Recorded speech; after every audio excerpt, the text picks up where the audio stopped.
Hey everyone, welcome back to another YouTube video, and in this video I'll be showing you guys how to fix the person isn't available on Messenger error.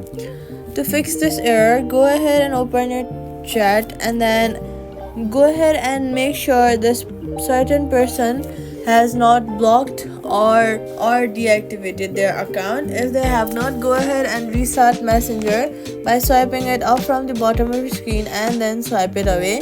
Next, go ahead and open your app store, search for Messenger, and then make sure your app is updated to the latest version. Then if it does not work through Messenger, try messaging them on Facebook, and that's it. Safety tip: do not click links claiming to unblock someone. Quick fix: add them as a Facebook friend again. Sometime it reconnects chat, and that's it.